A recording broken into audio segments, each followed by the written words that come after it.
जीर्णभयणे अनुरक्ता जीर्णभयणं जे करन्ति भावेण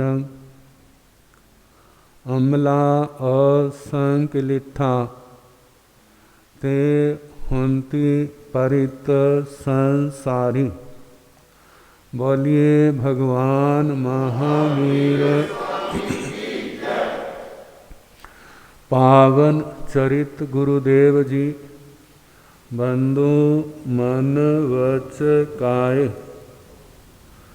भव सागर को तरण में करो हमारी सहाय।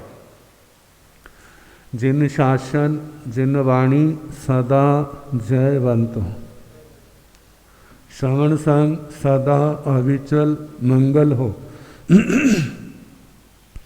मुक्ति को प्राप्त श्रमण भगवान महावीर स्वामी उनकी परम पावन कल्याणी भागवती वाणी वाचक प्रमुख श्री इंदर भूति गौतम आदि गणधर भगवंत जुग प्रधानाचार्य परम पूज्य श्री सुधर्मा स्वामी जी महाराज उनकी परम पावन पाठ परंपरा वर्तमान आचार्य ध्यान योगी परम पूज्य श्री शिव मुनि जी महाराज एवं गुरुजन सबके पावन चरण सरोजों में मेरा अनंत अनंत बार वंदना नमस्कार।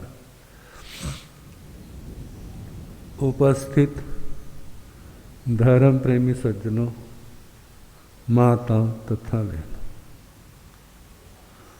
दुनिया में दो चीजें, एक सच और दूसरा झूठ। सच और झूठ। आपको पूछे आप किसको पसंद करते हो? किसको पसंद करते हैं? कहेंगे हमारे हम तो सच को ही पसंद करते हैं। कहते हैं दुनिया का सच आपके सामने आ जाए ना तो आपका घर के अंदर रहना मुश्किल हो जाएगा। घर के अंदर रहना मुश्किल हो जाएगा जब आपको सच का पता चलेगा। जब तक आपको पता नहीं ना तब तक आप इस दुनिया के अंदर क्या है? खुश। जो कुछ देखते हैं आपको क्या लगता है? कितना तो ऐसा है जो बड़ा प्यारा लगता है और कितना ऐसा है आपको प्यारा नहीं लगता और कितना कुछ ऐसा है जिससे आप घृणा करते हैं। सब कुछ है ना। लेकिन जो आपको जो प्यारा लगता है आप उसके प्यार में पड़ करके सब कुछ भूल जाते हो। भूल जाते हैं ना। आत्मा को भी भूल जाते हैं, परमात्मा को भी भूल जाते हैं, धर्म को भी भूल जाते। कहते क्या करें? दुनिया में ना सब कुछ करना पड़ता है। तो कहा कि सच और झूठ इनको समझना आसान नहीं। सच और झूठ को समझना आसान नहीं। कहते हमारे ऊपर झूठ जिसको अविद्या कह देते, अज्ञानता कह देते, मूढ़ता कह देते, मिथ्यात्व कह देते, इस आत्मा के ऊपर कितना प्रभाव है। जितना झूठ का प्रभाव है उतना सच का प्रभाव नहीं। लोग कहते हैं भगवान मिल जाएं तो क्या होगा? भगवान कल्पना करो। कल्पना करने में तो कोई जोर नहीं लगता। कल्पना कर लो आप 2500 साल पहले चले गए और आप भगवान के दरबार में पहुंच गए। क्या करोगे वहां जाके? फायदा तो तब है ना, आप दीक्षा ले लो। दीक्षा के लिए तैयार होंगे? कहेंगे हमारा सोचेंगे। दीक्षा का मतलब 3 कर्ण 3 योग से 18 पापों का त्याग करना। जब ये आत्मा में पूर्ण रूप से आ जाएगा तो इसका मतलब अब दीक्षा पूर्ण रूप से उतरी, बाकी उसका अभ्यास है। कितना अभ्यास करते। तो कहा इस सच और झूठ को जानने के लिए हमें किसी योग्य मार्गदर्शक की आवश्यकता है। योग्य मार्गदर्शक की आवश्यकता है। यदि योग्य मार्गदर्शक मिल जाता है तो हमारा सौभाग्य है, और दुनिया की भूल भुलैया में फंस जाते हैं तो फिर वह सौभाग्य नहीं कहा जाएगा, क्या होगा? दुर्भाग्य होगा। कितने कह देते हैं यदि सत्य की उपासना करने वाले गुरुजन अमृत का रूप है तो संसार के अंदर झूठ का मार्ग दिखाने वाले जो कुगुरु हैं वो सांप और बिच्छू से भी ज्यादा भयानक है। किससे?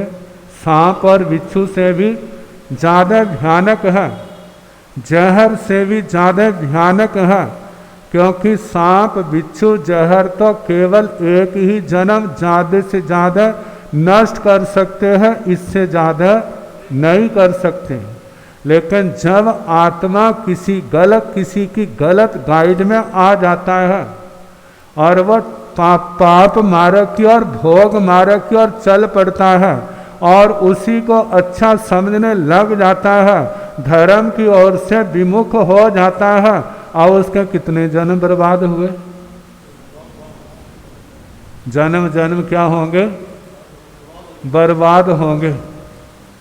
गुरुजी महाराज कहा करते थे 3 बातें होती हैं। एक होती श्रद्धना, श्रद्धा, एक होती प्ररूपणा, और एक होता है स्पर्शना, आचरण। श्रद्धा हमारी कैसी होनी चाहिए? जैसी भगवान की थी। जो भगवान का मार्ग वही हमारा मार्ग। जो भगवान का मार्ग वही हमारा मार्ग। कोई भी उससे विपरीत कोई स्वीकार नहीं। जो भगवान कहे वो हमें स्वीकार है। क्यों? कहते हैं भगवान के प्रति हम इतने समर्पित क्यों हो गए? क्या उनसे हमारा माता पिता से बढ़ के रिश्ता है? भाई बहनों से बढ़ के रिश्ता है? परिवार से बढ़ के रिश्ता है? हम भगवान के पीछे चल पड़े और दूसरों को हमने उनका पीछा छोड़ दिया। भगवान का गुणगान करने लग पड़े और दूसरों की निंदा करने लग पड़े। कहा ऐसा क्यों? आचार्य श्री हरिभद्र जी हुए हैं, कहते भगवान आपने कुछ दिया नहीं, उन्होंने कुछ छीना नहीं, तो हम एक की प्रशंसा और एक की निंदा क्यों करें? कहा कि हम आपके उपासक बने हैं तो किस लिए बने? आचार्य श्री हेमचंद्र जी महाराज ने भगवान महावीर स्वामी की स्तुति करते हुए कहा, पन्नगे च सुरेंद्रे च कौशिके पाद संस्पृशि निर्विशेष मनस्काय श्री वीर स्वामी ने नमः। पन्नग, पन्नग कहते हैं सांप को। पन्नगे च सुरेंद्र च, और सुरेंद्र देवलोकों के इंद्र महाराज। कौशिके पाद संस्पृशि, कौशिक शब्द सर्प के लिए भी आता है और इंद्र के लिए भी आता है। कहते हैं वो कौशिक कौन? चंड कौशिक, उसने भी भगवान के पैरों का स्पर्श किया था। और सौधर्मेंद्र महाराज आदि इंद्र जो हैं उन्होंने भी भगवान के चरणों का स्पर्श किया था, लेकिन दोनों के स्पर्श में कितना अंतर था? कहते आपका बेटा आपके पैरों को हाथ लगाता है और मच्छर भी आपके पैरों पर आके बैठता है, लेकिन दोनों के बैठने में कितना अंतर है? मच्छर बैठता है किसके वास्ते वाला? काटने के लिए, थोड़ा खून पीने वास्ते। उसका लक्ष्य क्या होता है? खून पीना है। और बेटा पैरों में हाथ लगाता है तो वह सम्मान प्रकट करता है। इंद्र महाराज ने वंदना की तो वह उनका सम्मान प्रकट कर रहा था उनके प्रति। और चंड कौशिक ने पैरों को स्पर्श किया है तो उसने डंक मारा, और डंक भी उसने तब मारा है जब उसके सांस दृष्टि फेल हो गई। दृष्टि विष सर्व था, नजर ने काम नहीं किया। फुंकारा मारा है, उसने कोई काम नहीं किया। अब आखिरी ब्रह्मास्त्र जो था डंक मारा है, अब तो मरेगा। एकदम पीछे हट गया, मेरे पर ना गिर जाए। लेकिन फिर भी कुछ नहीं हुआ। कारण क्या? जहर के परमाणु अलग हैं और भगवान के शरीर के परमाणु अलग हैं। भगवान के शरीर के परमाणुओं में अनंत पवित्रता है और उसके अंदर जहरीलापन है। दोनों का संघर्ष हुआ है और जहर के परमाणु पराजित हो गए। जानते, जब हमारे अंदर प्रतिरोधक शक्ति होती, गलत चीज खाई जाती तो एकदम वॉमिटिंग हो जाएगी। यदि हमारी प्रतिरोधक शक्ति नहीं है तो क्या होगा? वो वस्तु शरीर के ऊपर कब्जा कर लेगी, फिर उसका प्रभाव होगा। अब जैसे डंक लगाया है तो खून के साथ ही उनका जहर भी क्या हो गया? बाहर निकलिया, कुछ भी नहीं हुआ। वो अपने ध्यान में स्थित है। जो ठीक है, बाद में उसको समझाया और उसको प्रतिबोध हो गया।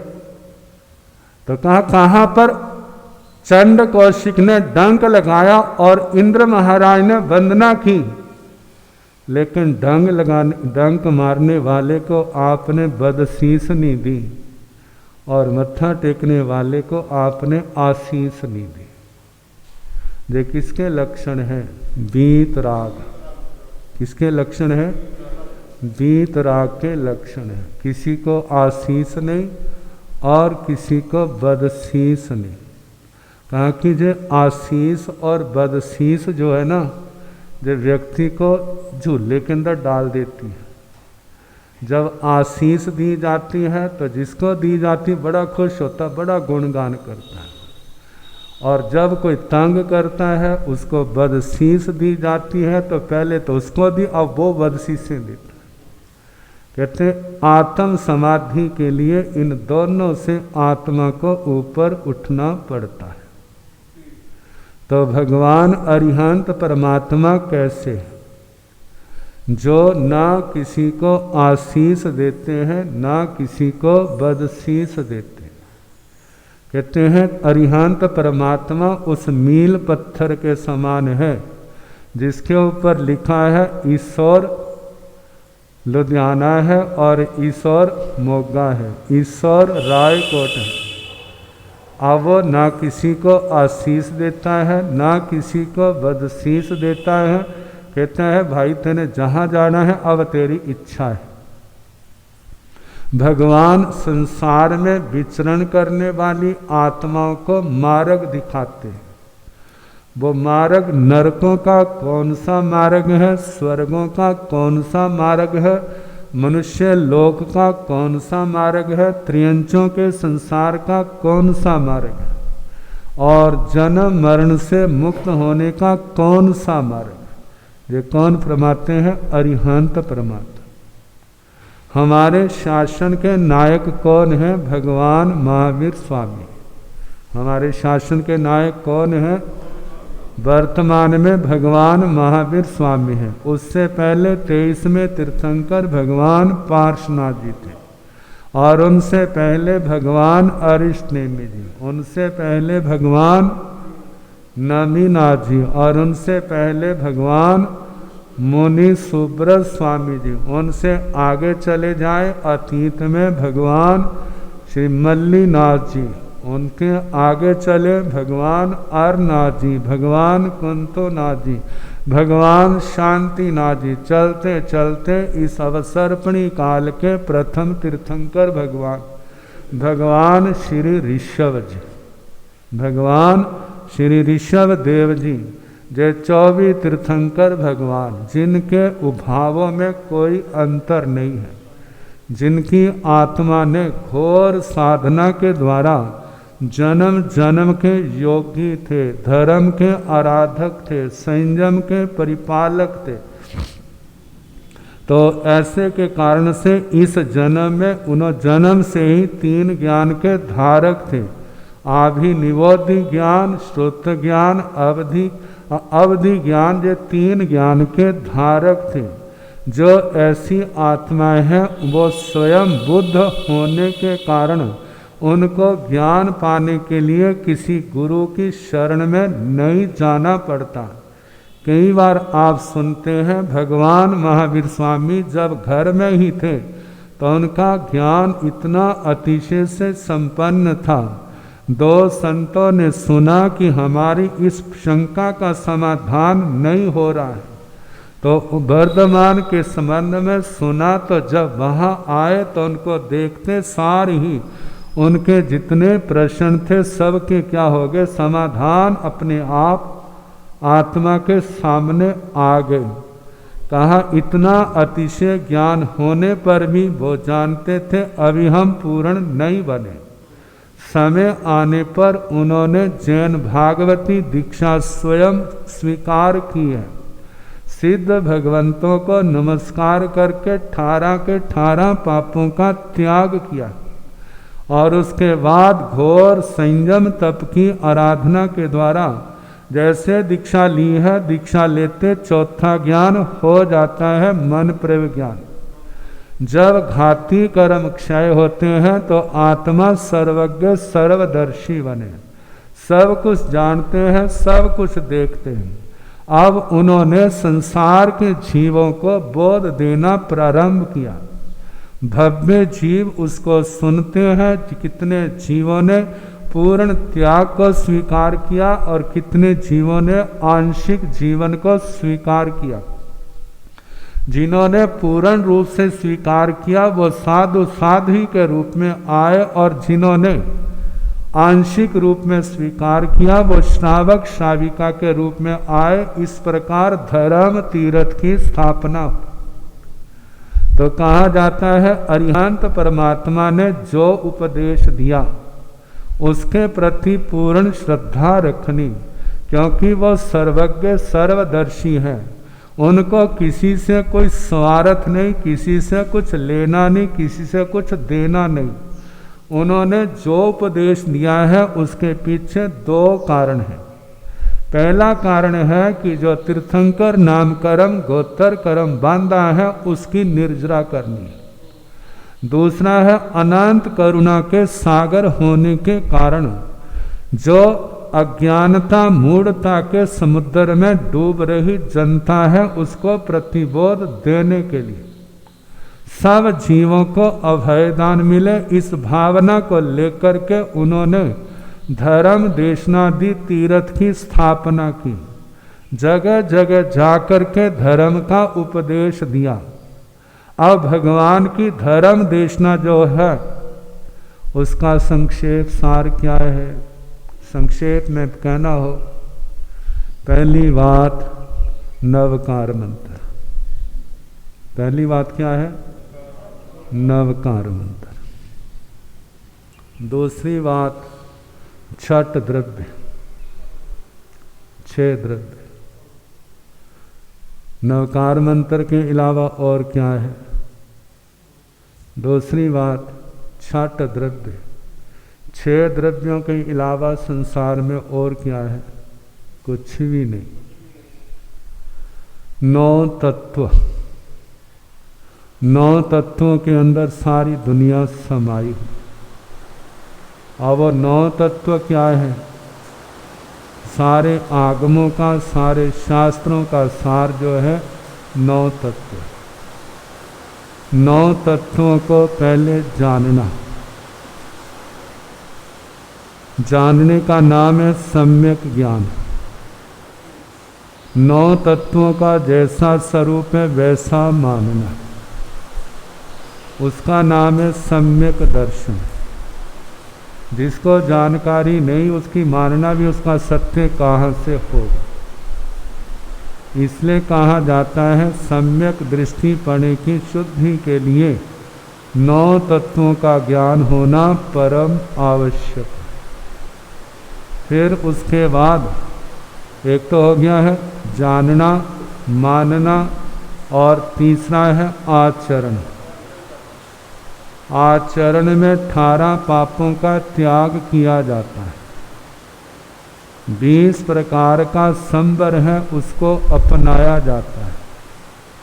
12 प्रकार की तपस्या के द्वारा कर्मों के बंधनों को काटा जाता है। देखा जाए तो मोक्ष मार्ग क्या है? मोक्ष मार्ग क्या है? ज्ञान, दर्शन, चारित्र, तप रूप है। ज्ञान के द्वारा जानना, दर्शन के द्वारा मानना, चारित्र के द्वारा पाप का त्याग करके आचरण करना, और तप के द्वारा पूर्व के बंधे हुए कर्मों को काटना। तो कहा जाता है इनको जानना, इनको मानना, और उसके बाद जितनी शक्ति है शक्ति के अनुसार उसका आचरण करना। जितनी शक्ति है जो भगवान ने उपदेश दिया है उसका आचरण करना। क्योंकि दवाई को जानने मात्र से किसी का रोग नष्ट नहीं होता। जब तक विधि पूर्वक औषधि का परहेज के साथ सेवन नहीं किया जाता। इसी प्रकार संसार की, कर्मों की, काम, क्रोध, लोभ, विषय विकारों की जो रोगों से आत्माएं ग्रस्त हैं, इन रोगों से मुक्त होना है तो उसका रास्ता कौन सा है? जो ज्ञान, दर्शन, चारित्र और तप है। बस इनको जानना और इनको मानना और इस रास्ते पर यथाशक्ति चलने का प्रयास करना। जो चलते हैं वे ही एक दिन मंजिल की ओर बढ़ते हैं और अपने लक्ष्य को पाने में सफल हो जाते हैं। अब इसके आगे 9 तत्वों की कथा के अंदर चर्चा हमारी प्रारंभ होगी। कथा के अंदर भी यही सुनाएंगे, और कथा के बाद जो क्लास लगेगी उसके अंदर भी हमारा 25 बोल और 9 तत्व का ही प्रसंग चलेगा। तो कथा के बाद 10-15 मिनट के बाद क्लास हमारी शुरू होगी। तो जो भी हम तो कहेंगे सारे सीखें। हमारे चौगासे की यही पहचान होगी, यही यादगार होगी यदि आपने 25 बोल और 9 तत्व सीख लिया। 25 बोल 9 तत्व सीख लिया तो समझना कि हमने जीवन में कुछ ऐसा पाया है जो आज तक मिला नहीं, जिसके मिलने के बाद व्यक्ति स्वयं जानने में समर्थ हो जाता है कि धर्म क्या है और अधर्म क्या है, और जिसके सीखने के बाद अधर्म को छोड़ने की और धर्म को स्वीकार करने की भावना पैदा होती है, और उसके बाद वो भावना पूर्ण भी करता है। तो जैसे जैसे समय आएगा सुनाने का प्रयास किया जाएगा। समय हो चुका है। इन्हीं शब्दों के साथ हो।